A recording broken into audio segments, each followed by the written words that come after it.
Let me ask you something. You have done the research. You have heard about Retatrutide or Reta. You know it's the first triple agonist, GLP-1, GIP, and glucagon all at once.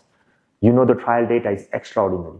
And now you are asking the question everyone asks next. What do I stack with this to actually maximize it? And here's where most people go wrong before they even start. They go to Reddit. They get back a shopping list. And this peptide, throw in that compound, layer on another one, and they do it. Because it sounds logical. More is more, stronger is better. But that's not how your biology works. And in this video, I'm going to show you exactly why. I'm going to walk you through the 3 peptides and compounds that can be possibly stacked with Reta and exactly why each one targets a different system. I'm going to tell you about one combination the entire peptide community say you should never do. And that, in a clinical setting, is producing some of the best outcome we have seen. And I'm going to tell you the 2 combinations that genuinely concern me from safety standpoint, that people are doing it right now, that you need to hear about. Stay with me. This one's worth your full attention. Here is the disclaimer. Retatrutide is still not FDA approved. It's still not out. It's still in the trial phase. But the data has shown significant improvement compared to the other 2 GLPs. Make sure you follow up with your doctor. Don't buy it from an online research-based company. Wait for it to be legally available and then you start all these stacks. Now everyone asking about the peptide stacking is getting the same answer and it's the wrong one. Here is what nobody on the forum is telling you. Here is what I constantly see on Reddit and peptide forums. Someone asks about stacking Reta and they get back a shopping list. Add this, stack that, layer on another compound. And people do it because it sounds logical. More tools, more results. That's not how this works. Your body doesn't lose fat through one pathway. There are 3 systems that have to work together. And if any one of them is broken, your entire stack underperforms. System 1, appetite control. System 2, fat mobilization. Actually getting fat out of the storage and into the circulation where it can be burnt. And system 3, metabolic efficiency, whether your cells are actually capable of burning that fat once it's released. Miss one of this system, especially if you have insulin resistance or chronic inflammation underneath all of this, and it doesn't matter how powerful your stack is, you will stall. That's the lens we use at MyFitMed with every patient. Now what's the strongest thing we can add, but which system is weakest link for this specific person, and how we address that precisely. Reta has the most impressive weight loss trial data of any medication in its class. So why are so many people stalling on it? Here is the honest answer. Let's talk about what Reta actually is, because understanding the mechanism is what makes everything else make sense. Reta is the first triple agonist to reach phase 3 trial. It works on 3 hormone receptors simultaneously, GLP-1, GIP, and glucagon. Every approved GLP-1 medication on the market right now hits 1 or 2 of this. Reta hits all 3. And that third receptor, glucagon, is what makes it genuinely unique. Glucagon is one of your body's primary fat release signals. It tells your liver to mobilize stored energy and signals your fat cells to release what they are holding. Tirzepatide doesn't touch that glucagon receptor. Semaglutide doesn't either. The TRIUMPH 4 trial showed 28.7% total body weight loss at the highest dose over 68 weeks. That number is extraordinary.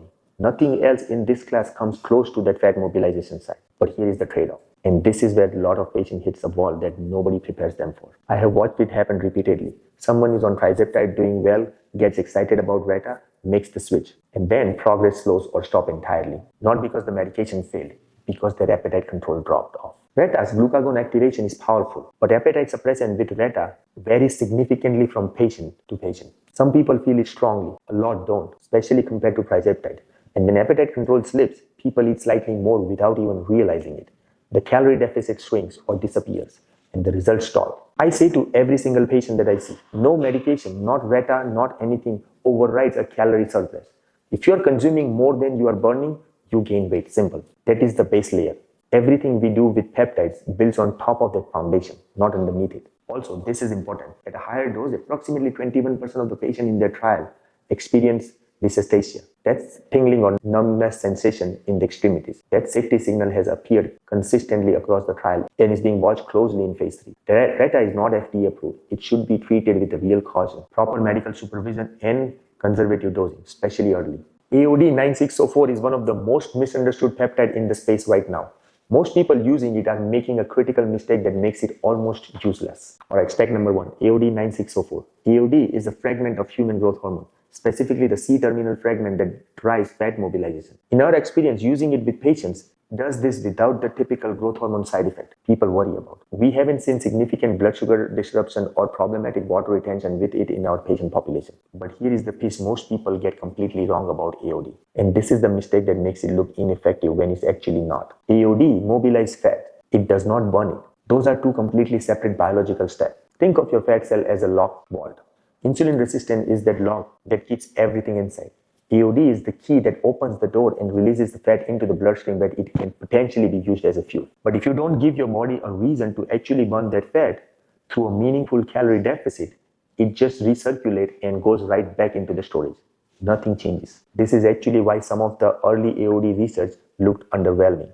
The researchers were giving it in isolation without creating the downstream condition needing to burn what was being mobilized. The combination that we have found worked exceptionally well in clinical practice is AOD paired with a structural therapeutic fasting. You open the vault with AOD, you burn what comes out during the fast. For patients dealing with insulin resistance, PCOS, menopause, or autoimmune conditions, situations where fat cells are particularly stubborn and resistant to releasing what they hold, this combination changes the picture significantly. AOD also has demonstrated effect on reducing the stress response that makes fasting difficult for some of those patients in the first place, which makes the whole process more sustainable. Now, where does this fit with RETA specifically or GLP-1s? You have already got a glucagon receptor doing some of this fat mobilization work. AOD amplifies it. RETA opens the vault halfway. AOD kicks the door all the way open. You are working on the same system from two angles simultaneously. What if your metabolism is so damaged from years of dieting and inflammation that no peptide can fix it alone? There's something called exercise mimetic, and it might be the missing piece. That brings us to step number 2, SLUPP. Now you have got fat mobilized with AOD. The vault is open, fat is circulating. But here is the question. What if the engine that's supposed to burn that fat isn't working properly? Your mitochondria are what converts mobilized fat into the actual usable energy. But if your mobilization has been through years of insulin resistance, chronic inflammation, a repeated cycle of yo-yo dieting, those engines may be running at 40 or 50% of their actual capacity. You can mobilize all the fat in the world and it won't matter if the cellular machinery to burn it is compromised. That's where SLUPP comes in. It's classified as an exercise mimetic, meaning it mimics some of the metabolic effects of intense aerobic exercise at the cellular level without the exercise itself. Specifically, it activates the energy burning pathway that sustains hard cardio triggers. I call it a marathon mode. Your cells shift into the state that prioritizes fat burning the same way they would during the extended physical output. The mechanism is mitochondrial uncoupling. Your cells are deliberately made less thermodynamically efficient, burning more energy as heat rather than storing it. That sounds counterintuitive, but for a stubborn metabolic situation, it's one of the most powerful resets we have. Your body shifts from conserve and store everything mode to willing to burn more. That switch is what most people with stubborn fat are missing. For patients who cannot exercise due to joint problems, chronic fatigue, post-surgical recovery, or inflammatory conditions, this peptide is genuinely meaningful. But even for patients who are training consistently, SLUPP during a metabolic reset phase does something exercise alone cannot fully replicate. It restores the cellular capacity to respond to that exercise properly. When this is added correctly, we consistently see cleaner fat loss, sustained energy throughout the day, and noticeably improved recovery. Metabolism starts behaving like it used to. The two combinations people are doing right now with RETA that genuinely concern me from a safety standpoint. Please watch this before you add anything to your protocol. Two combinations I keep seeing in online communities that I need to be direct about. First, phentermine stacked with RETA. Phentermine is a stimulant. It works by raising norepinephrine and increasing heart rate and blood pressure. RETA already causes a dose-dependent heart rate increase above baseline, more so than other medication in its class. That's documented in the trial data.